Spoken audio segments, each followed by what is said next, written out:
I traveled here the first time in 2002, and I'll never forget my wife said, because in America, the media is so skewed on Israel.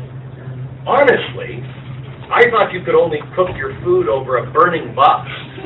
I mean, I thought it was out of control here, because that's what the media shows the rest of the world. And my wife, in a touching, very touching way, but now looking back, we laugh at it because it's so ridiculous. She said, if you're going to go, we're going together. We'll go down together. And you know, we're all teary-eyed. Yeah. And we got here, and we're like, wow, great hummus, huh?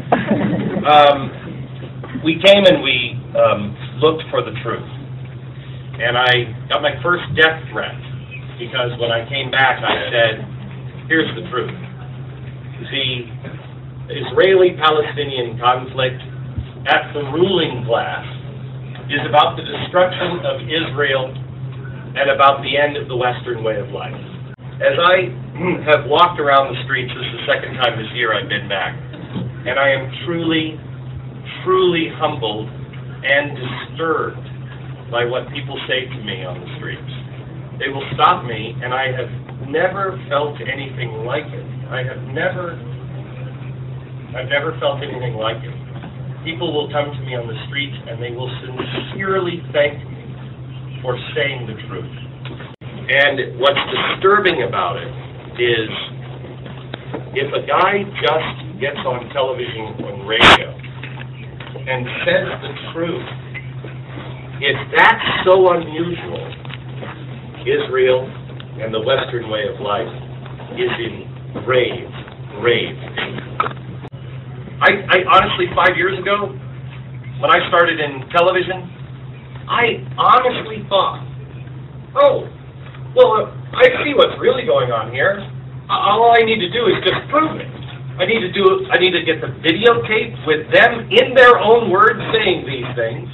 I need to get the documents. I need to have evidence that all of this stuff, if I can build a case, the people in the media will say, oh, that's what's going on. We didn't see it. What a dummy I was. They won't. Now, I was left with a question in the last year and a half or so, well, why not? And I tried to figure it out, and you know what? I realized it doesn't matter. It doesn't matter. So what do? We tell the truth.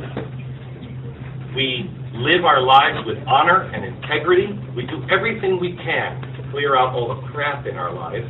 And then we have courage. There are only a few things that I actually know. One, the Israeli-Palestinian conflict is about destruction of Israel and the West. Two, anti-Semitism is about to go through the roof. It always does. When these conditions appear, it's always the Jews' fault. Always. It's not about, as I have unfortunately learned, it is not about the Holocaust. The Holocaust is just the latest in a string of events for thousands of years. It's just the one that they made a movie about. It is about remember that, and let's start at 175 BC. It happens the same way every time. It's happening in Europe, and the seeds are being planted everywhere. 3, the world's about to change, so think differently. Everything you thought you could count on, forget about it. Create new systems and new connections. Remember, somebody said to me the other day, you know, nobody wants to hear our message. Nobody wants to hear our message. That's not true. You're looking at it the wrong way. Nobody wants to tell your message. The people whose ears are available aren't hearing it. It's not that they don't want to. Nobody's telling that story. So how are you going to change the media? Forget I said this media. Forget those guys. Go directly Go directly to the people. Remember, the world is being changed by, honestly, a few guys that haven't had a date who are sitting in their mom's basement in their underpants on the internet. The world is changing. People have the power to communicate unlike any other time in all of human history. And the fourth thing I know is the truth shall set you free. It was probably January or February when I read Esther and Ruth. Esther and Ruth. Go ahead. You don't have to do it, but you're in the position to do it.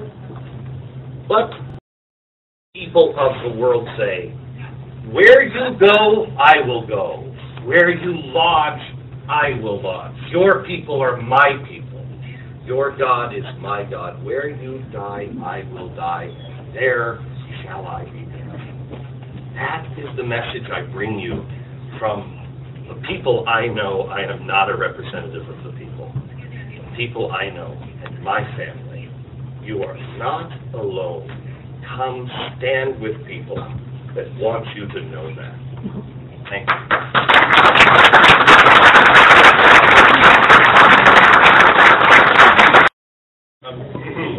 Just a parting word, and again, thanks. You said that what I am doing here is just as important as what I'm doing in America. I would correct you. I believe this is more important, as goes Israel, goes the rest of the world. I also am extraordinarily clear as a man who also worships the one God of the times that we live in. And I am wildly clear that God's hand is at work. And all it requires is for each of us to stand up with our own little puzzle piece. For evil to conquer, we have to remain silent. But if we can stand together and just say, we believe in not killing each other, we believe in common decency, and just link arms, God will do the rest. Thank you.